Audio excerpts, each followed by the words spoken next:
Okay, specific heat और specific heat capacity क्या होता है, इसकी डेफिनेशन देखिए किस तरह से बनाई जा सकती है और ये क्या है इसको समझते हैं। बेसिकली ये मैटर की प्रॉपर्टी है, मटेरियल की प्रॉपर्टी को बताने के लिए हम इनका यूज करते हैं। जैसे कि ऑब्जर्वेशन ये है कि जो हीट एनर्जी है, जब हम किसी सब्सटेंस को हीट एनर्जी देते हैं और उसका टेम्परेचर बढ़ाना चाहते हैं, तो वो हीट एनर्जी कितनी एब्जॉर्ब करेगा ये किस पे डिपेंड करता है, ये उसके मास पे डिपेंड करता है। मास जितना ज्यादा होगा, उसका पर डिग्री सेल्सियस टेम्परेचर बढ़ाने के लिए आपको उतनी ही ज्यादा हीट एनर्जी देनी पड़ेगी। जैसे एक एग्जांपल हमने लिया, मेरे पास ये एक कॉपर है, कॉपर का 1 किलोग्राम का ब्लॉक है, तो मेरे को अप्रोक्सीमेटली 380 जूल की एनर्जी देनी पड़ती है। 380 जूल की एनर्जी देता हूं तो तब जाकर के इसका टेम्परेचर 1 डिग्री सेल्सियस इंक्रीज हो जाता है।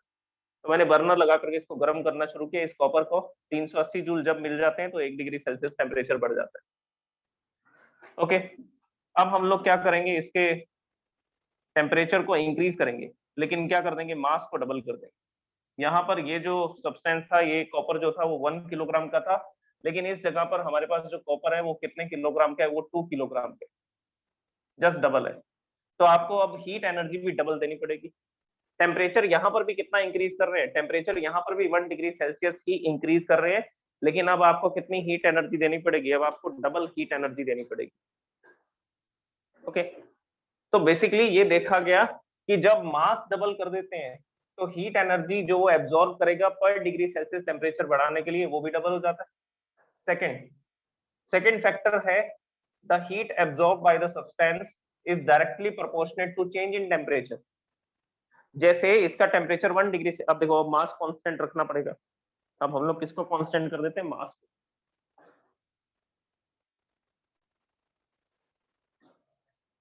ओके, अब हमने मास को कांस्टेंट रख दिया। ये फिर से 1 किलोग्राम का ही ब्लॉक है और कॉपर का ही ब्लॉक है, लेकिन इसका टेम्परेचर कितना इंक्रीज करना है, 2 डिग्री सेल्सियस। मैं चेंज इन टेम्परेचर की बात कर रहा हूँ, मैं ये नहीं बोल रहा कि इसका टेम्परेचर 2 डिग्री सेल्सियस है। इसका टेम्परेचर रूम टेम्परेचर था 27 डिग्री सेल्सियस। तो जब 1 डिग्री सेल्सियस टेम्परेचर बढ़ाते हैं तो 380 जूल की एनर्जी देनी पड़ती है। लेकिन अगर इसका टेम्परेचर 2 डिग्री सेल्सियस बढ़ाना हो तो कितनी एनर्जी देनी पड़ेगी, तो आंसर है इसका डबल कर दीजिए, दिस विल बी 760 जूल। तो 760 जूल की एनर्जी हमें देनी पड़ेगी, तब जाकर के क्या होगा, इसका टेम्परेचर 2 डिग्री सेल्सियस इंक्रीज हो जाएगा। तो अगर 1 डिग्री बढ़ाना है तो इतनी एनर्जी देनी पड़ेगी, 2 डिग्री सेल्सियस टेम्परेचर बढ़ाना है, 27 से 29 करना है तो इतनी एनर्जी देनी पड़ेगी। अब 1 डिग्री और बढ़ाना है तो 380 जूल और देने पड़ेंगे। तो चेंज इन टेम्परेचर, अगर आप इसका टेम्परेचर जितना ज्यादा चेंज करना चाहते हो तो उसको उतनी ज्यादा हीट एनर्जी आपको देनी पड़ेगी। So these are the 2 factors जिसपे हीट डिपेंड करेगी। टेम्परेचर अगर ज्यादा इंक्रीज करना है तो ज्यादा हीट लगेगी, अगर मास आप ज्यादा लेंगे, सब्सटेंस अगर आप बड़ा लेंगे, ऑब्जेक्ट अगर आप बड़ा लेंगे, ज्यादा मास का लेंगे, तो वो ज्यादा हीट एब्जॉर्ब कर सकता है। ओके, अब इन दोनों फैक्टर्स को कंबाइन करते हैं, कंबाइन करके एक इक्वेशन बनेगी, Q is directly proportionate to M and change in temperature. अब ये प्रोपोर्शनेट के सिंबल को हटाते हैं। अब देखिए, अब कैलकुलेशन को थोड़ा चेंज करते हैं। अब मैं क्या करने वाला हूँ कि दो अलग अलग तरह के सब्सटेंस लूंगा, दोनों का मास सेम रखेंगे, दोनों का चेंज इन टेम्परेचर भी सेम रखेंगे। कंपैरिजन देखिए, कंपैरिजन ये है कि मेरे पास ये कॉपर है, ये कॉपर का ब्लॉक भी 1 किलोग्राम का है। दूसरा मैंने मटेरियल लिया एल्यूमिनियम, ये एल्यूमिनियम का ब्लॉक है और ये एल्यूमिनियम का ब्लॉक भी कितने किलोग्राम का है, ये भी 1 किलोग्राम का है। इसका टेम्परेचर भी कितना इंक्रीज कर रहे हैं, तो आंसर है 1 डिग्री सेल्सियस। इसका टेम्परेचर भी कितना इंक्रीज कर रहे हैं, 1 डिग्री सेल्सियस। तो दोनों के टेम्परेचर में 1 डिग्री सेल्सियस का चेंज आ रहा है, दोनों का मास 1 किलोग्राम है। तो हमने क्या पढ़ा था कि अगर जो heat given to the substance है वो किस पे डिपेंड करती है, मास और चेंज इन टेम्परेचर पे डिपेंड करती है। तो दोनों का मास सेम है, दोनों का टेम्परेचर भी चेंज जो कर रहे हैं वो सेम ही कर रहे हैं, 1 डिग्री सेल्सियस कर रहे हैं। लेकिन हमने ये देखा कि इसको जो हीट हम दे रहे हैं, ये दोनों 1 किलोग्राम के, इसको जो हम हीट देते हैं तो ये तो 380 जूल की एनर्जी गेन करते ही इसका टेम्परेचर 1 डिग्री सेल्सियस बढ़ जाता है। लेकिन ये तो 380 जूल की एनर्जी एब्जॉर्ब कर चुका है, इसका टेम्परेचर राइज नहीं हो रहा। इसका टेम्परेचर 1 डिग्री सेल्सियस तब जाकर के बढ़ता है जब ये कितनी एनर्जी एब्जॉर्ब कर लेता है, जब ये 900 जूल की एनर्जी एब्जॉर्ब कर लेता है। तो अब इस केस में दोनों के मास सेम थे, 1 किलोग्राम। दोनों का चेंज इन टेम्परेचर भी 1 डिग्री सेल्सियस था, लेकिन फिर भी दोनों अलग अलग हीट एनर्जी को एब्जॉर्ब कर रहे हैं 1 डिग्री सेल्सियस टेम्परेचर बढ़ाने के लिए। तो इसका मतलब ये जो heat given to the substance है वो सिर्फ मास और चेंज इन टेम्परेचर पे डिपेंड नहीं करती, वो किस पे डिपेंड करती है, वो मटेरियल पे भी डिपेंड करती है। अगर मटेरियल अलग हो जाएगा तो वो 1 डिग्री सेल्सियस टेम्परेचर बढ़ाने में हो सकता है ज्यादा एनर्जी ले या कम एनर्जी में गर्म हो जाए। तो एक फैक्टर को और ऐड करना पड़ेगा इसमें, वो फैक्टर है मटेरियल से रिलेटेड। तो मटेरियल की प्रॉपर्टी को इस फॉर्मूला में ऐड करने के लिए हम लोग क्या लिखते हैं, हम लोग लिखते हैं कांस्टेंट स्मॉल एस, और उसी को क्या बोला जाता है, स्पेसिफिक हीट। इसको ऐसा भी लिख सकते हो, नहीं तो बुक्स में आपको ये फॉर्मूला मिलेगा MST, U is equal to MST। ये हीट एनर्जी का सबसे पहला फॉर्मूला। और भी फॉर्मूलाज आएंगे, वो भी हम डिस्कस करेंगे आगे आगे जैसे चलेंगे चैप्टर में। सो this is the first formula of heat energy in this chapter, MS delta T। Okay, तो किसी भी सब्सटेंस को अगर आप टेम्परेचर 1 डिग्री सेल्सियस बढ़ाना चाहते हो तो जो आप हीट दोगे, एक तो वो मास पे डिपेंड करेगी, दूसरा डिपेंड करेगी उसकी स्पेसिफिक हीट पे। अच्छा, इसको यहाँ पर डिफाइन कर देते हैं कि यहाँ पर हमने जो S लिखा है, it is a constant, S is a constant which is called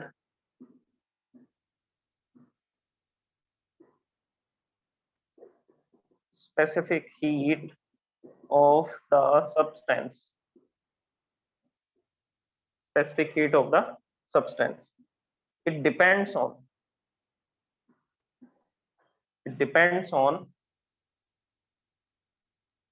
material of the object. It depends on the material of the body. ये बॉडी के मटेरियल पे डिपेंड करेगा कि वो बॉडी कौन से मटेरियल से बनी हुई। अच्छा, इसका यूनिट क्या होगा? अब इसकी डेफिनेशन की बात करते हैं, डेफिनेशन कैसे सेट करें।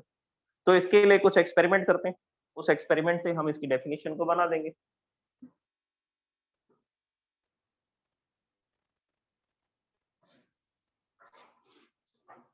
ओके, सबसे पहले इक्वेशन 1 का यूज करके फॉर्मूला बनाते हैं स्पेसिफिक हीट का।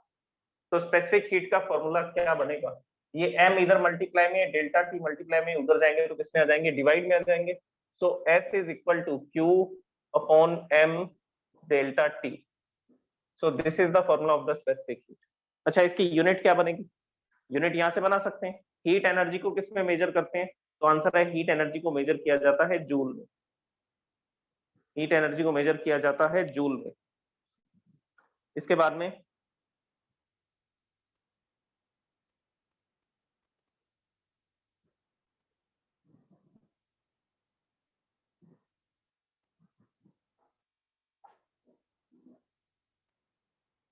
अच्छा, इसके यूनिट में देखिए यहाँ आएगा जूल, और मास को मेजर करते हैं SI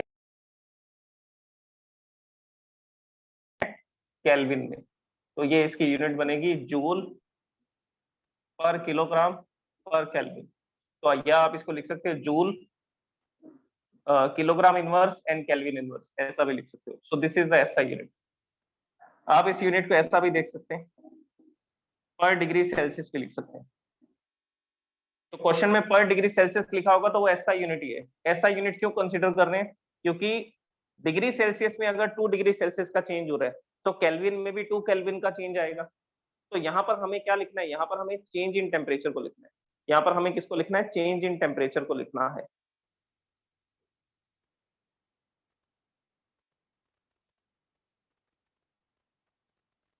ओके, तो चेंज इन टेम्परेचर को लिखते हैं। तो ये change in temperature degree Celsius में हो तो केल्विन भी लिख सकते हैं इसको, क्योंकि अगर 2 डिग्री सेल्सियस टेम्परेचर बढ़ेगा तो केल्विन में भी 2 केल्विन ही इंक्रीज होगा, तो ये भी लिख सकते हो आप। इसके अलावा हम इसकी CGS यूनिट के बारे में बात करते हैं। CGS यूनिट में आएगा कैलोरी, और इसको आप किलोग्राम में मेजर कर सकते हैं, नहीं तो ग्राम में मेजर किया जाता है, ग्राम और पर kelvin, per gram per kelvin. This is the CGS unit of the specific heat. ये स्पेसिफिक हीट की सीजीएस यूनिट है। इसके बाद में अब हम लोग बात करते हैं इसकी डेफिनेशन की, कि डेफिनेशन कैसे सेट की जाए। डेफिनेशन को सेट करने के लिए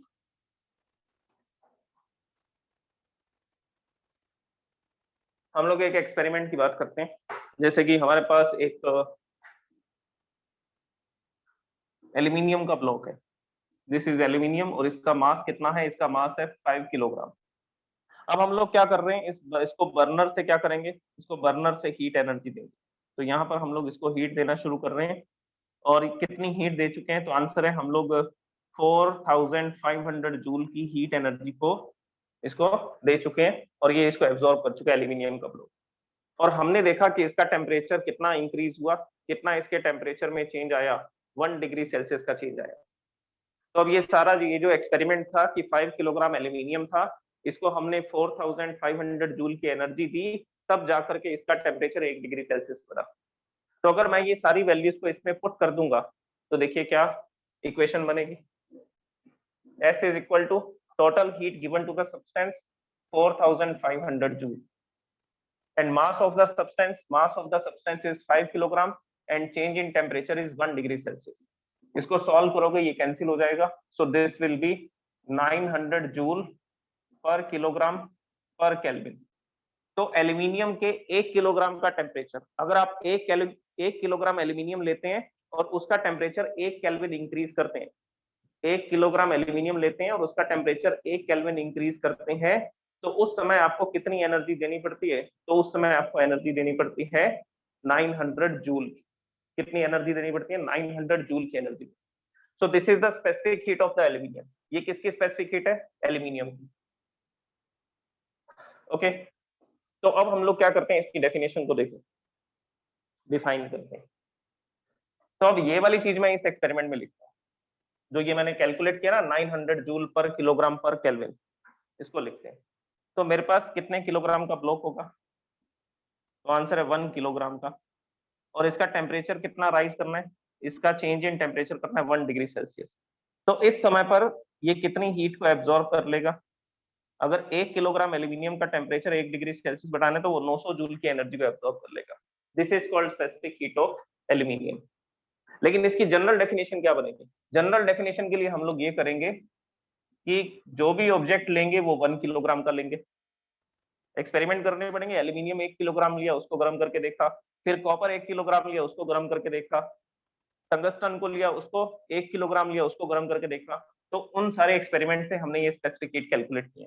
तो मास आएगा 1 किलोग्राम, और चेंज इन टेम्परेचर कितना होगा, चेंज इन टेम्परेचर होगा 1 degree Celsius.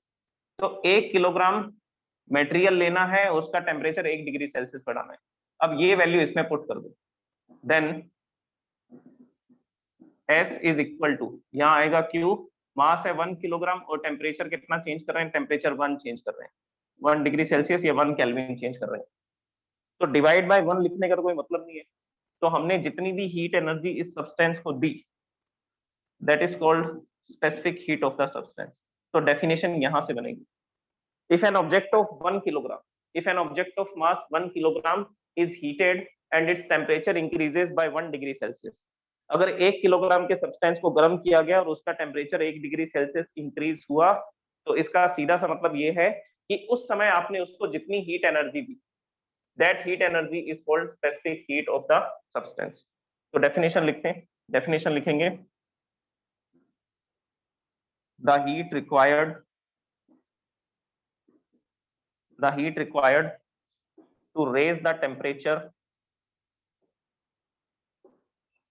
of a body of mass 1 kilogram by 1 degree Celsius is called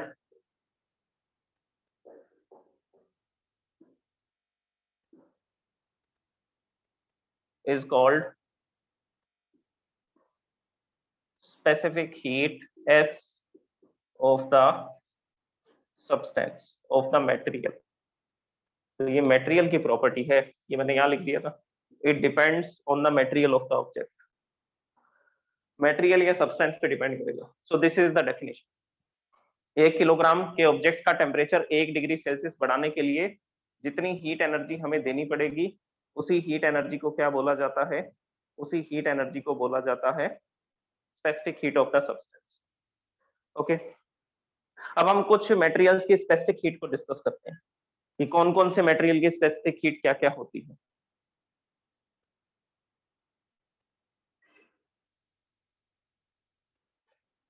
aluminium का तो मैंने आपको बता दिया 900 जूल पर किलोग्राम पर kelvin. So here I will write specific heat of some substances. Aluminium, copper, silver, जो जनरली हमारे कैलकुलेशंस में काम आएंगे, उनको लिख लेते हैं। So here I will write substance and here specific heat. Specific heat is in joule per kilogram per Kelvin. Joule पर किलोग्राम पर केल्विन में मैं आपको बता रहा हूँ।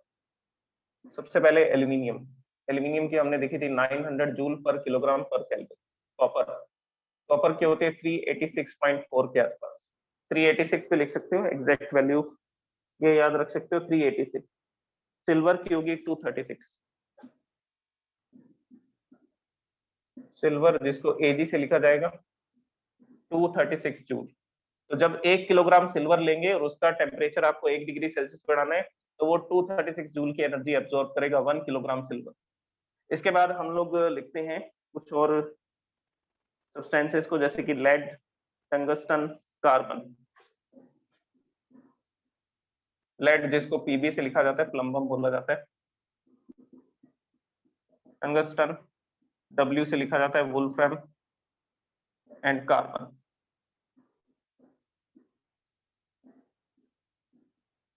इनकी स्पेसिफिक हीट है, लेड की स्पेसिफिक हीट है 127.7, तो अप्रोक्सीमेट हम इसको 128 लिख देते हैं। टंगस्टन की स्पेसिफिक हीट है 134। नेक्स्ट कार्बन, कार्बन की स्पेसिफिक हीट है 506.5। 506.5 है तो आप इसको 507 याद रख सकते हैं अप्रोक्सीमेटली, या 506 पे लिख सकते हैं, कैलकुलेशन के पर्पज से इजी हो जाएगा ये 506। Okay, so these are the specific heat of some substances.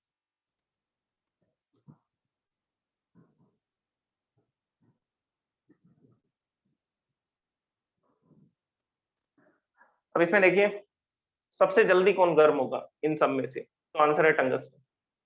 तो टंगस्टन को आप 134 जूल की एनर्जी देंगे। टंगस्टन से भी कम एनर्जी कौन लेगा, लेड एनर्जी लेगा। तो लेड को आप 120 जूल की एनर्जी दोगे, 1 किलोग्राम की बात कर रहा हूं मैं, 1 किलोग्राम लेड को जब आप 128 जूल की एनर्जी दोगे तो क्या होगा, तो इसका टेम्परेचर 1 डिग्री सेल्सियस इंक्रीज हो चुका होगा। ओके, इसी तरह से फिर इससे ज्यादा जो स्पेसिफिक हीट है वो है टंगस्टन की, फिर है सिल्वर की, सिल्वर के बाद कॉपर, कॉपर से ज्यादा स्पेसिफिक हीट है कार्बन की, और कार्बन से ज्यादा स्पेसिफिक हीट है एल्यूमिनियम। तो एल्यूमिनियम को गर्म होने में सबसे ज्यादा टाइम लगेगा। अच्छा, और स्पेसिफिक हीट सुनो, वाटर की स्पेसिफिक हीट के बारे में बात करते हैं। वाटर की स्पेसिफिक हीट अभी तो मैं जूल में लिख रहा हूँ, हम इसको कैलोरी में भी डिस्कस करेंगे। जूल में होगी 4200 जूल। एग्जैक्ट वैल्यू तो होती है 4186 जूल पर किलोग्राम पर केल्विन, लेकिन अप्रोक्सीमेटली हम इसको कितना लिख देते हैं 4200 जूल। तो 1 किलोग्राम वाटर लोगे और अगर आप उसका टेम्परेचर 1 डिग्री सेल्सियस बढ़ाना चाहते हो तो वाटर कितनी हीट एब्जॉर्ब करता है, 4200 जूल। तो जब ये 4200 जूल की हीट एब्जॉर्ब करेगा तब जाकर के इसका टेम्परेचर कितना बढ़ेगा, तब जाकर के इसका टेम्परेचर 1 डिग्री सेल्सियस बढ़ेगा। अब हम वाटर के स्पेसिफिक हीट को और टर्म्स में लिखते हैं, कैलोरी में भी लिख सकते हैं, इसको कैलोरी में भी लिखा जा सकता है, दोनों टर्म्स में मैं आपको बता देता हूँ। Specific heat of water, specific heat of water is 1000 calorie per kilogram पर केल्विन। तो 1 किलोग्राम पानी का टेम्परेचर 1 केल्विन इंक्रीज करने के लिए 1000 कैलोरी की एनर्जी देनी पड़ती है। और हम जानते हैं कि 1 कैलोरी कितना होता है, 1 कैलोरी होता है 4.2 जूल। तो हम इस कैलोरी को जूल में कन्वर्ट कर सकते हैं, किससे मल्टीप्लाई कर देंगे, 4.2 से मल्टीप्लाई कर देंगे। तो 4.2 से मल्टीप्लाई करते ही ये आ जाएगा 4200 joule per kilogram per Kelvin. So this is the specific heat of water in terms of calorie and in terms of joule. Okay, so this is about the specific heat. अभी हम लोग discuss करते हैं next topic को। अच्छा, सबसे ज्यादा specific heat किसकी होती है? तो आंसर है हाइड्रोजन की। हाइड्रोजन की स्पेसिफिक हीट काफी ज्यादा होती है, 3500 कैलोरी पर किलोग्राम पर केल्विन होती है। क्योंकि हाइड्रोजन जो है वो काफी छोटे एटम, काफी सबसे स्मॉलेस्ट एटम वही है, हाइड्रोजन ही है। तो वो क्या करता है, वो ज्यादा हीट को एब्जॉर्ब करता है, तब जाकर के उसका टेम्परेचर 1 डिग्री सेल्सियस इंक्रीज होता है। उसका कारण ये भी है कि वो गैस स्टेट में है, पार्टिकल्स जो है काफी दूर दूर है और वो फ्रीली मूव कर सकते हैं, रैंडम मोशन कर सकते हैं, तो ये भी उसका रीजन है। तो हाइड्रोजन की स्पेसिफिक हीट काफी ज्यादा है, 3500 कैलोरी पर किलोग्राम पर डिग्री सेल्सियस। ओके। अच्छा, वाटर की स्पेसिफिक हीट भी ज्यादा है, वाटर की स्पेसिफिक हीट भी काफी ज्यादा है। तो इसीलिए हम इसको किस में यूज करते हैं, हम इसको एज ए कूलेंट यूज करते हैं। कार्स और बाइक्स के अंदर रेडिएटर्स होते हैं इंजन को ठंडा रखने के लिए। जो हीट इंजन्स होते हैं जिसकी वजह से कार और बाइक चल रही है, उसके आगे या उसके ऊपर रेडिएटर्स लगे होते हैं। रेडिएटर के अंदर हम क्या फ्लो करते हैं, रेडिएटर के अंदर हम कूलेंट फ्लो करते हैं। और वो कूलेंट क्या है, वो कूलेंट है वाटर। तो अगर मेरे पास कोई सिस्टम है, कोई इंजन है, वो काफी गर्म हो रहा है, उसका टेम्परेचर बढ़ता जा रहा है, तो उसके टेम्परेचर को कम करने के लिए क्या करूंगा मैं, उसके चारों तरफ वाटर के पाइप्स लगा दूंगा। और वो वाटर के पाइप्स क्या करेंगे, उसमें हम लोग कोल्ड वाटर को फ्लो करेंगे। और कोल्ड वाटर फ्लो करने से क्या होगा, उसके चारों तरफ कोल्ड वाटर फ्लो करने से क्या होगा, तो आंसर है कि वो वाटर क्या करेगा, उस इंजन की हीट को एब्जॉर्ब करेगा। क्योंकि इंजन का टेम्परेचर कितना है, इंजन का टेम्परेचर है 200 डिग्री सेल्सियस। और इंजन के चारों तरफ जो पानी घूम रहा है, जो वाटर को हम लोग फ्लो कर रहे हैं, उसका टेम्परेचर तो 27 डिग्री सेल्सियस है, रूम टेम्परेचर के बराबर है। तो हीट जो है हाई से लो की तरफ ट्रांसफर होगी और वाटर हीट अप होना शुरू हो जाएगा। लेकिन वाटर कब हीट होगा, जब वो 4200 जूल की एनर्जी एब्जॉर्ब करेगा इंजन से। तो ये इंजन से हीट को निकालने के लिए, इंजन से हीट को एक्सट्रैक्ट करने के लिए, ताकि वो ठंडा हो जाए, इसलिए हम लोग कूलेंट का यूज करते हैं। और कूलेंट क्या है, वाटर। और क्यों, क्योंकि उसकी स्पेसिफिक हीट काफी ज्यादा है। तो पर डिग्री सेल्सियस टेम्परेचर बढ़ाने के लिए इतनी हीट एब्जॉर्ब करता है water. Okay, now we will discuss heat capacity. अब हम लोग बात करते हैं हीट कैपेसिटी। देखो, स्पेसिफिक हीट कैपेसिटी और हीट कैपेसिटी में क्या डिफरेंस है। तो स्पेसिफिक हीट कैपेसिटी होती है पर किलोग्राम के लिए, लेकिन हीट कैपेसिटी क्या होती है, हीट कैपेसिटी में सिर्फ हम ये बोलते हैं कि ऑब्जेक्ट का टेम्परेचर 1 डिग्री सेल्सियस बढ़ाने के लिए जितनी हीट देनी पड़ी, दैट इज हीट कैपेसिटी। उसमें हम लोग मास की बात ही नहीं करते कि ऑब्जेक्ट का मास कितना है, उसको नहीं देखते हैं। हम डायरेक्ट ये बोलते हैं कि मेरे पास ये ऑब्जेक्ट है और इस ऑब्जेक्ट का टेम्परेचर 1 डिग्री सेल्सियस बढ़ाना है, कितनी हीट देनी पड़ेगी, वो जितनी हीट एब्जॉर्ब करेगा उसको बोलेंगे हीट कैपेसिटी। तो इसमें मास को कंसीडर नहीं करेंगे। So now we will discuss heat capacity. Heat capacity को कैपिटल एस से लिखा जाता है, उसको हम लोग स्मॉल एस से लिखते हैं, और इसको किससे लिखते हैं, इसको कैपिटल एस से लिखते हैं। ओके, अब इसके बारे में डिस्कस करते हैं। पहले इसकी डेफिनेशन लिख देता हूँ। Heat capacity of the body is the amount of heat required, वो सब्सटेंस की प्रॉपर्टी थी, ये ऑब्जेक्ट टू ऑब्जेक्ट वेरी करेगा। Heat capacity of an object is the heat required,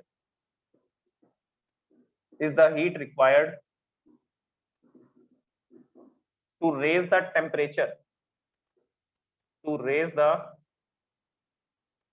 temperature, of the body,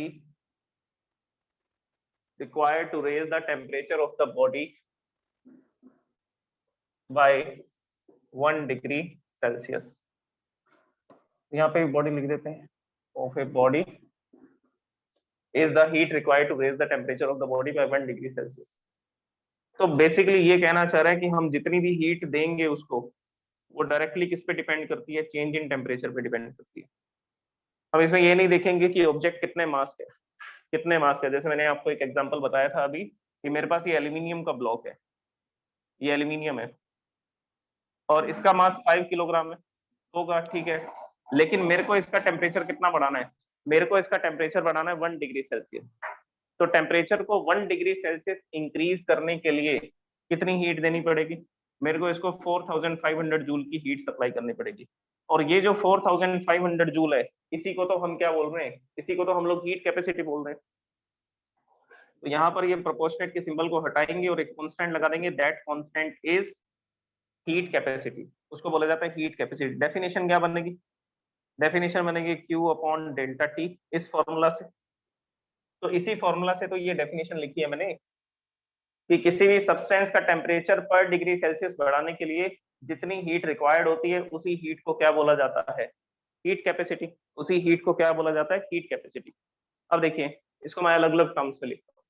अगर मैं लिखता हूं कि मेरे पास ये जो एल्यूमिनियम का ब्लॉक है, ये जो भी ऑब्जेक्ट है, इसकी हीट कैपेसिटी कितनी है? तो आप बोलोगे सर इसकी हीट कैपेसिटी है 4500 जूल पर डिग्री सेल्सियस। इसमें आएगा जूल डिग्री सेल्सियस इनवर्स, ये इसकी यूनिट होगी। यहां से बना लो यूनिट। हीट एनर्जी को मेजर करते हैं जूल में और चेंज इन टेम्परेचर को डिग्री सेल्सियस में। So unit is joule degree Celsius inverse या जूल केल्विन इनवर्स, ये भी लिख सकते हैं। तो मैंने लिखा कि 4500 जूल की एनर्जी देनी पड़ेगी 1 डिग्री सेल्सियस बढ़ाने के लिए। अब हम बात करते हैं specific heat. Specific heat of aluminium क्या होगा? स्पेसिफिक हीट में था 900 जूल पर किलोग्राम पर डिग्री सेल्सियस। इसमें हम बात करते हैं कि पर किलोग्राम का पर डिग्री सेल्सियस टेम्परेचर बढ़ाना है। तो बेसिकली हीट कैपेसिटी सिर्फ किस पे डिपेंड करेगी? Heat capacity object to object vary करेगी। हो सकता है ऑब्जेक्ट छोटा हो सकता है ऑब्जेक्ट बड़ा हो, तो उन सबकी हीट को एब्जॉर्ब करने की कैपेसिटी क्या होगी? अलग अलग होगी। जैसे एल्यूमिनियम आप 2 किलोग्राम का लोगे तो उसकी हीट को एब्जॉर्ब करने की कैपेसिटी अलग है। एल्यूमिनियम आप 10 किलोग्राम का लोगे ऑब्जेक्ट, तो उसकी हीट को एब्जॉर्ब करने की कैपेसिटी अलग है। तो heat capacity object to object vary करेगी, लेकिन ये फिक्स है। स्पेसिफिक हीट जो है ये क्या है? ये फिक्स है। अलग अलग सब्सटेंसेस के लिए हमने इसको कैलकुलेट करके रखा हुआ है एक्सपेरिमेंट्स के थ्रू, तो ये फिक्स रहेगा। Okay, so this is the heat capacity. अब इन दोनों में क्या रिलेशन होता है? फॉर्मूला से रिलेशन बता देंगे। इन दोनों के फॉर्मूलाज को लिख लेते हैं, फॉर्मूला से क्लियरली पता लग जाएगा क्या रिलेशन है। So the next topic is relation between heat capacity and specific heat. Relation between specific heat capacity and heat capacity.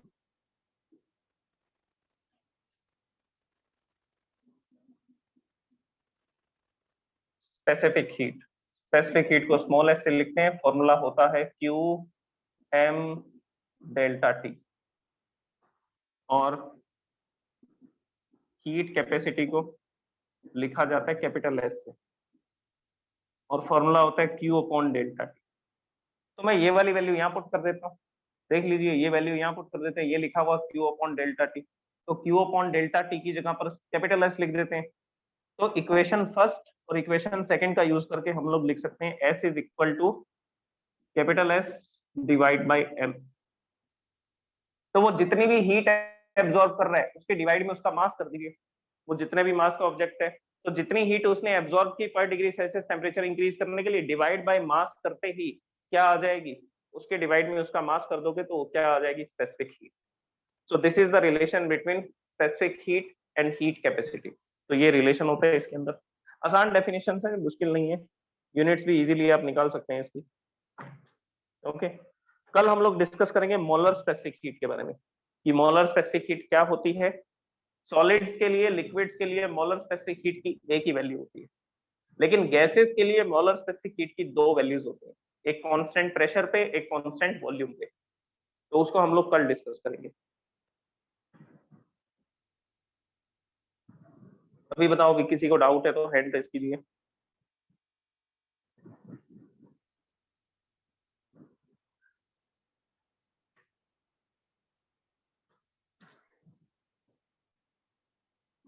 Okay, thank you so much, bye bye. कल डिस्कस करते हैं next topic को।